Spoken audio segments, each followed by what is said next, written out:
15 years ago. If there would have been a Jewish state in Palestine when Hitler appeared on the horizon and came to power, a state and a country which would have opened its gate to all the Jews who had to come and to escape, this tragedy wouldn't have occurred. Everybody understands this is elementary. And therefore I say that certainly we have the right to insist this time, after the lives of 5 million Jews have proved to the world what the Jewish problem means. You don't have today to preach Zionism or to read Herzl and Pinsker and Hesse nach Adam. You just have to say 5 million Jews massacred in Europe because of the homelessness of the Jewish people. We have certainly the right to demand that the world shouldn't wait for a second lesson of this kind till it will implement the principle which was recognized even formally and internationally long before Hitler, namely to give Palestine to the Jewish people as a real national home. We have waited 20 years with its implementation. I think we have proved in Palestine that we are in a position to build up the Jewish national home and run our own affairs and establish our own commonwealth. And the Jewish position, the diaspora, has proven with the lives of 5 million Jews how urgently necessary it is. And therefore this World Jewish Congress session, not being a Zionist body in its constitution, cannot begin even its deliberations without proclaiming the principle that no real solution of the Jewish problem, even in granting all these other demands, which are nothing else than the application of the general principle of equality for the Jews, that the real solution of the Jewish problem cannot be brought about unless the Jewish people will be given the right and will be helped by the United Nations to establish Palestine once and for all as its own Jewish commonwealth.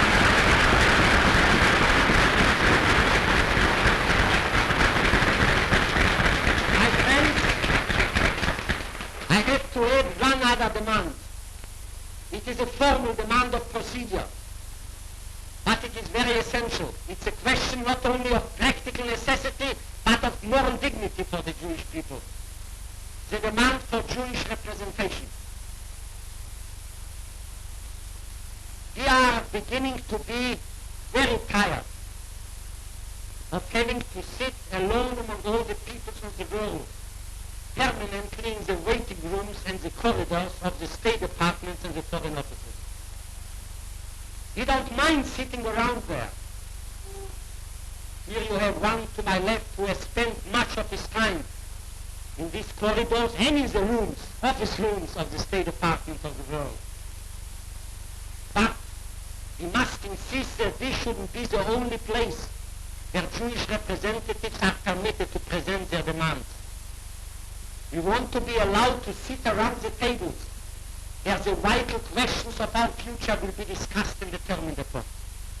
We know that we don't represent the government, and we never ask for the same we make. But taken as a whole, the existence of this de facto Jewish commonwealth, as I call it, the commonwealth without being recognized yet as such, of this great Jewish community running its own affairs, having this feeling of freedom, of independence, feeling able and in a position to take care not only of itself, but of many other parts of the suffering communities of the Jewish people. This too is one of the main elements which allow a Jew without just being blind to maintain its hope and its faith in the Jewish future. But it means also, as I say, it means strengthened and greater and heavier responsibilities. And I say this especially to our Jewish colleagues and delegates from the Western Hemisphere. The fact that this is the first international Jewish conference in the Western Hemisphere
It is my privilege to present the resolution on Palestine. The War Emergency Conference of the World Jewish Congress associates itself with the program of the Jewish Agency for Palestine and its claim that in the new democratic era, assuring peace, freedom, and equality among nations, there must be a definitive and permanent solution of the national homelessness of the Jewish people by the establishment of Palestine as a Jewish Commonwealth. The conference appeals to the United Nations to ensure that the general scheme of post-war reconstruction shall include the establishment of Palestine as a free and democratic Jewish Commonwealth, and that appropriate public financial and other resources be provided for that purpose, including the speedy transfer to Palestine of all Jewish survivors of Nazi persecution who desire or need to have part in the rebuilding of the Jewish national home.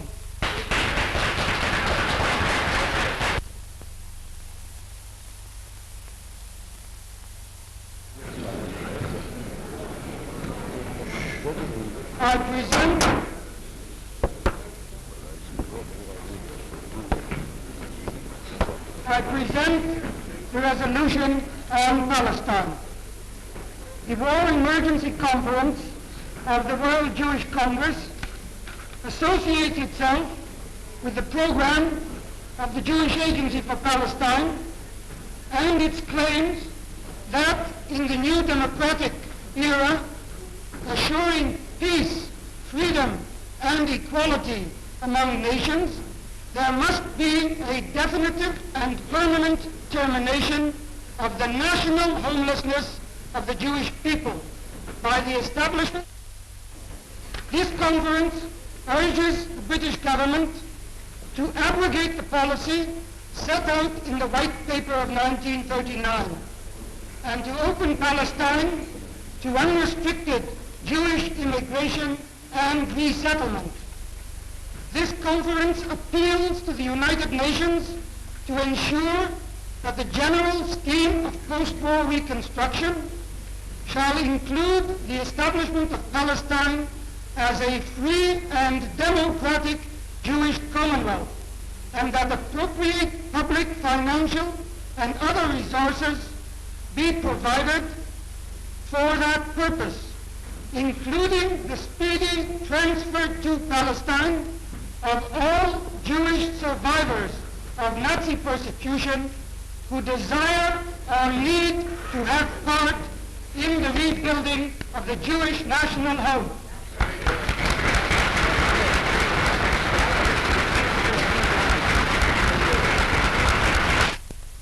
The youngest delegate from Chile.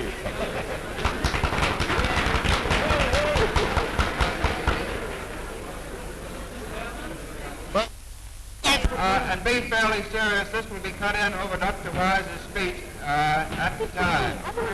And when I give you the signal with the handkerchief, I'd like you applauding. I can just be serious, though. No smiling at the moment. Everybody looking right here. All right, we have you applauding, please. Everybody applauding now.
The Zionists are now pressing for a change of policy, which would in fact amount to an abrogation of the White Paper. They demand unlimited immigration into Palestine and the conversion of the country into a Jewish national state. To these demands, the Arabs of Palestine, supported by public opinion throughout the Arab world, and specifically by the Arab League, are inexorably opposed. Nor indeed can it be reasonably asked of them that they should be otherwise. They are ready to accept all those Jews that have already come into Palestine, estimated now at 600,000, as a permanent part of the country's population and as full citizens under adequate guarantees provided by the Arab League and the World Organization in an independent Palestine united with her sisters in the Arab League. They are ready to accept a Jewish cultural and spiritual home in Palestine, which has actually come into being and is a fact today. But they will not abdicate their sovereign position as the rightful owners of the country. They regard the White Paper as a solemn guarantee of this prescriptive position and this elementary right. And any attempt to go back on it now would be viewed as another breach of faith by England and would cause the utmost prejudice to Anglo-Arab relations towards the Zionist majority against the humanitarian plane. Palestine may not unreasonably be deemed to have contributed far more than its just share towards the solution of the Jewish problem. She has received and accepted 500,000 or more Jews as a permanent part of her population against 1 million Arabs. And it is extremely unfair to the Arabs to go on using the humanitarian argument, wittingly or unwittingly, in support of the political claims of Zionism. The political question was finally settled by the White Paper, and any attempt to force more refugees on Palestine now would be viewed as a breach of that settlement, on whatever grounds it is ostensibly made. Would it be too much to ask other countries, and particularly the British Commonwealth and the United States of America, with their enormous territories and great absorptive capacity, to contribute 1/10 of Palestine's share towards the settlement of what remains of the Jewish problem on the purely humanitarian plane? On this plane, the problem can and should be solved internationally. Lastly, the interests of those Jews who are already in Palestine demand that everything should be done to remove the fears and resentment of the Arabs. To force more Jewish refugees on the country would intensify these fears and this resentment. This is the statement we have prepared on the present Arab attitude towards the Palestine question. The Zionists are now pressing for a change of policy, which would in fact amount to the abrogation of the White Paper. They demand unlimited immigration into Palestine and the conversion of the country into a Jewish national state. To these demands, the Arabs of Palestine, supported by public opinion throughout the Arab world, and specifically by the Arab League, are inexorably opposed. Nor indeed can it be reasonably asked of them that they should be otherwise. The Arabs feel with the whole instinct of their being that the attempt to force on them an alien state in which they will be a minority in their own land is an outrage on their most sacred feelings and most elementary rights. But it is something novel and unique in the world outside the realm of naked aggression, and that it is repugnant to all the principles of international ethics, which the great democracies have supposedly striven to vindicate in two wide worlds. The Arabs will never acquiesce in this attempt.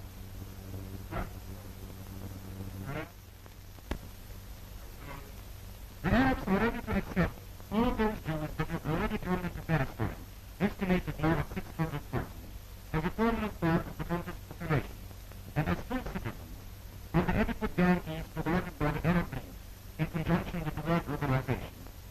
In an independent Arab Palestine, united with her sisters in the Arab League, they are ready to accept a Jewish cultural and spiritual home in Palestine, which has actually come to being and is today a fact. But they will not abdicate their sovereign position as the rightful owners of the country. They regard the White Paper as a solemn guarantee of this prescriptive position and this elementary right. And any attempt to go back on it now would be viewed as another breach of faith by England, and would cause the utmost prejudice to Anglo-Arab relations. Every Jew that ever lives in Palestine is one more brick in the structure of the proposed Zionist state, one more unit towards Zionist majority against the Arabs. So that it is impossible for the Arabs to regard the matter only in its humanitarian aspect. On the humanitarian plane, Palestine may not unreasonably be deemed to have contributed far more than its just share towards the solution of the Jewish problem.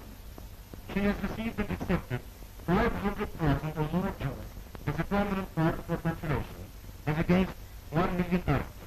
And it is extremely unfair to the Arabs to go on using the humanitarian argument, wittingly or unwittingly, in support of the political claims of the right.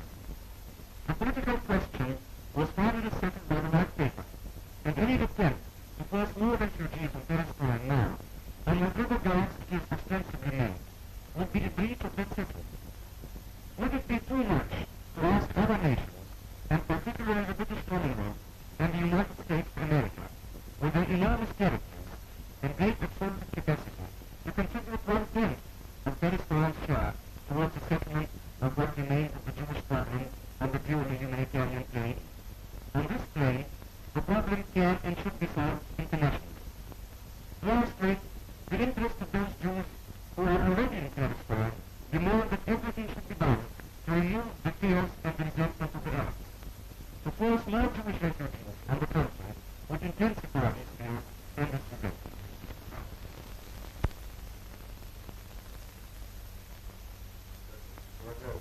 This is the question. The Zionists are now pressing for a change of policy, which would in fact amount to the abrogation of the White Paper. They demand unlimited immigration into Palestine and the conversion of the country into a Jewish national state. To these demands, the Arabs of Palestine, supported by public opinion throughout the Arab world, and specifically by the Arab League, are inexorably opposed. Now indeed, there is a reasonable outcry that they should be otherwise. They are ready to accept all those Jews that have already come into Palestine, estimated more than 600,000, as a permanent part of the country's population, and as full citizens, under adequate guarantees provided by the Arab League in conjunction with the World Organization, in an independent Arab Palestine united with resistance in the Arab League. They are ready to accept the Jewish culture and spiritual life of Palestine, which is already come into being and is today here. But they will not abdicate their sovereign position as the rightful owners of the country. They regard the White Paper as a sovereign guarantee of this restricted position and of this elementary right. And any attempt to go back on it now would be viewed as another breach of faith by it, and would cause a helpless prejudice to end the Arab relations.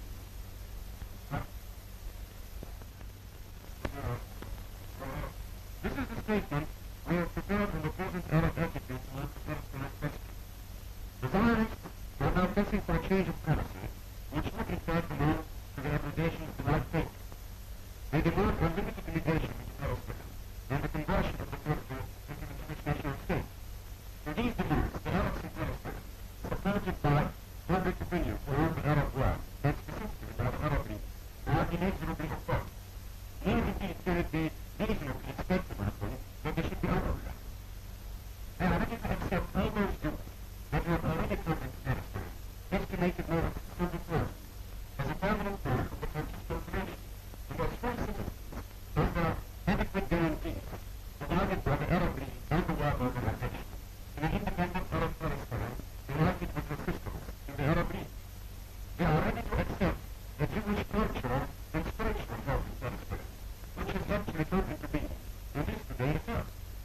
But they will not abdicate their sovereign position as the rightful owners of the country. They regard the White Paper as the sovereign guarantee of this restricted position and of this elementary right. And any attempt to go back on it now would be viewed as another breach of faith by England, and would cause the active prejudice to Anglo-Arab relations.